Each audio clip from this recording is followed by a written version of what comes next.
All right, in this video, we are going to be given functions. Sometimes we'll be given a zero, sometimes not, and it's going to ask us to find the other zeros. So in this example, we have the function f of x equals x cubed plus 3x squared minus 7x minus 21, and it tells me that -3 is a zero of the function. And remember what zeros are. They're going to be the x-intercepts. So the first thing I'm going to try is putting this function in my y equals. So if I have x to the third plus 3x squared minus 7x and minus 21. I'm going to graph this and see if I can see where the x-intercepts are. Well, it tells me that -3 is a zero, and I can see that on this graph. I can see other x-intercepts, but it looks to me like one of them is somewhere between +2 and +3, and the other one's between -2 and -3. I'm going to go to the table now. So second table. And remember how it told me that -3 was a zero. Well, look in your table where the x is -3, the y that goes with it is that zero. Okay, so I can't tell where the others are because they're not good whole numbers. They're going to be somewhere in between those whole numbers. Another method that we can use was that factoring by grouping method. So if your function factors, that's going to be another method to find zeros. So I'm going to put these in groups of 2. In that first group, the x cubed plus 3x squared.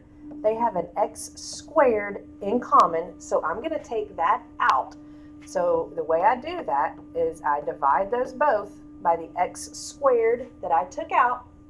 So in the first term, I had x cubed, I pulled out x squared, so I still have x. Plus, if I took the x squared out of that next term, I'm just left with the 3. Now, in that next group, -7x minus 21, remember what you want to have left in your second parenthesis is the same thing you had left in your first, which means I need to change the signs from both being negative to both being positive, and I do that by pulling out a negative. And then 7 also goes into both of those numbers. So you want to divide each of these terms by -7, which will leave you with x plus 3. So now one of your factors is what you have in common, which is the x plus 3. The other factor is these two numbers that you had pulled out, that x squared minus 7. Now, how do we get from factors to zeros? We set the factor equal to 0 and solve it for x. So if I set that x plus 3 equal to 0 and solve it for x by subtracting 3 from both sides, I get x equals -3. But that's the zero that they gave me. The other zeros are coming from this other factor, that x squared minus 7. I have to set it equal to 0. Luckily for us, we have a quad calculator.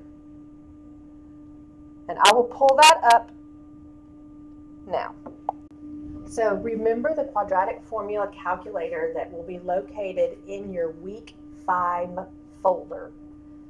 If we know what our A, B, and C are, we can put those numbers in our quad calculator and have it solve for us. So your A, B, and C. A is in front of x squared, so your A will be 1. Your b is in front of the x. This time there's not an x, so your b is actually 0. C is your constant, which is -7. So that's what I'm putting in my quad calculator. A is 1, B is 0, and C is -7. So when I have my other two zeros are going to be, in the calculator it says that first one, 0 plus or minus the square root of 7. MathLab is not going to like that 0 in front of there. It's not needed.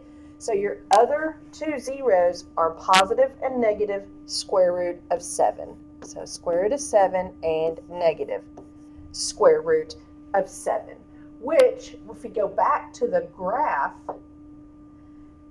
kind of explains why those zeros, those x-intercepts, are not as easy to see, because square root of 7 is somewhere between +2 and +3, and the negative square root of 7 is somewhere between -2 and -3. So the other zeros of the function were square root of 7 and negative square root of 7. In this next example, we're going to be doing the same thing. This time my function is x to the 4th minus 27x squared minus 324, and it tells me that 6i is a 0. Now, the first thing I notice is that the given I, or the given 0, is an I, which automatically means it comes in a conjugate pair, so is -6i. And just like the last one, the first thing I'm going to check is if I can see the x-intercepts on the graph. So if I put in my function x to the 4th minus 27x squared minus 324 and graph it. So to me, this looks promising that I can see x-intercepts here. That one on the left looks like it's going through at -6, and the other one looks like it's going through at +6. So I want to double check in my table to see if -6 and +6 are zeros.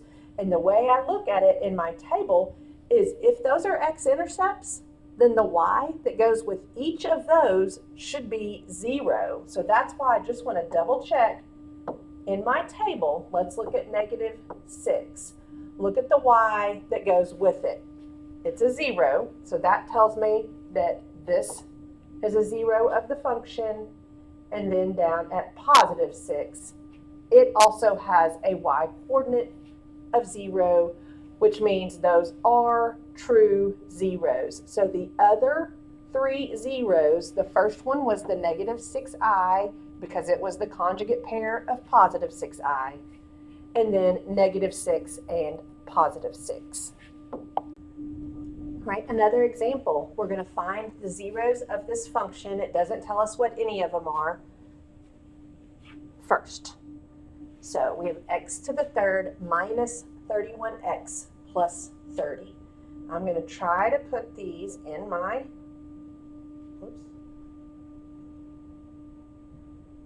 y equals, so x to the 3rd minus 31x plus 30, and graph that and see if I can see the x-intercepts, which would be the zeros.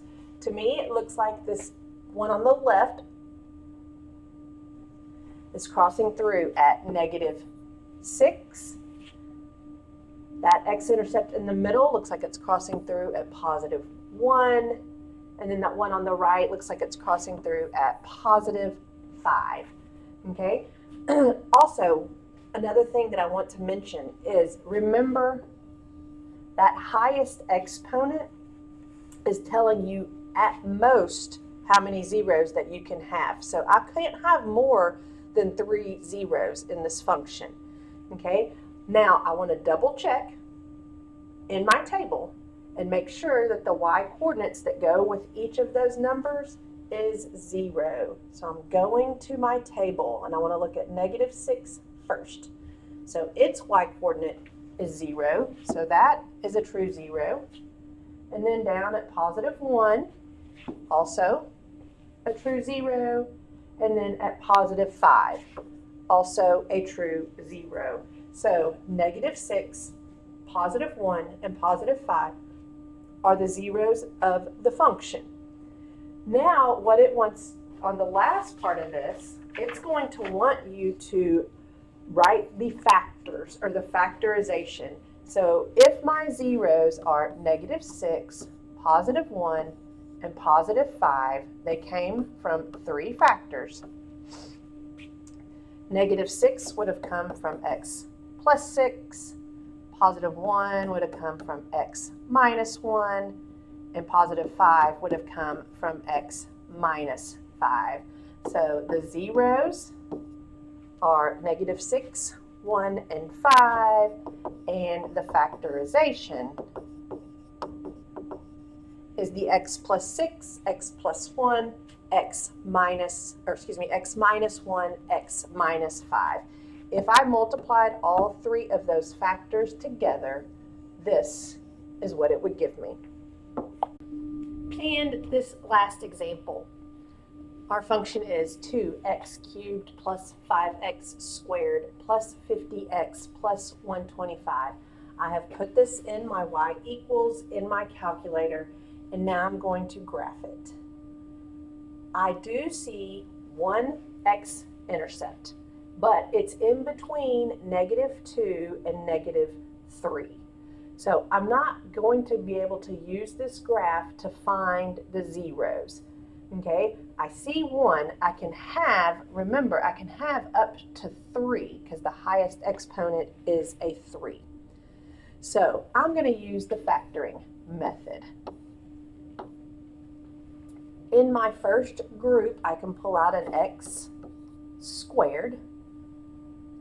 So if I pull an x squared out of each of these and put in parentheses what is left, which will be 2x plus 5.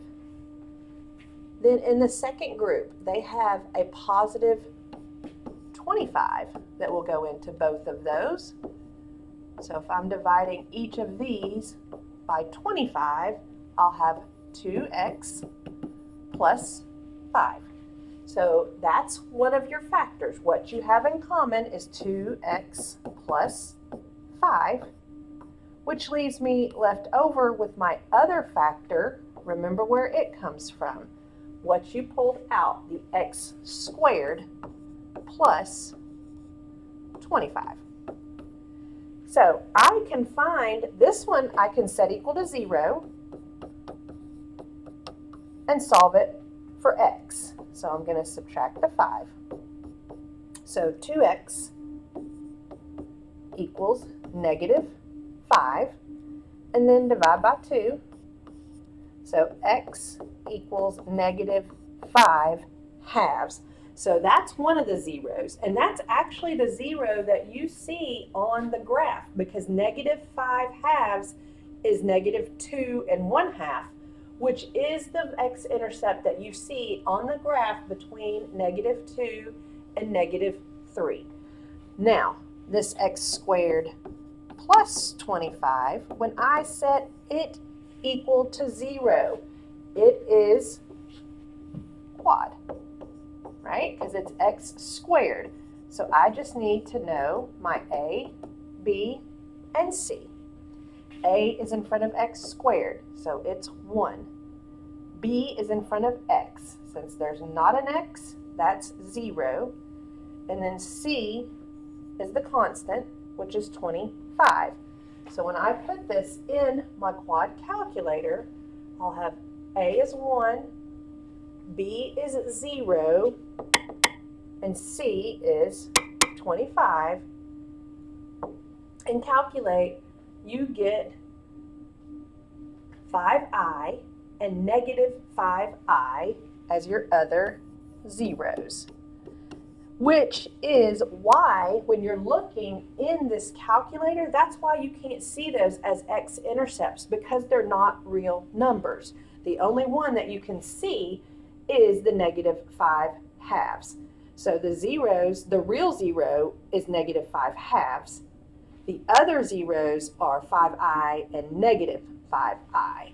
So if those are my zeros, what are the factors?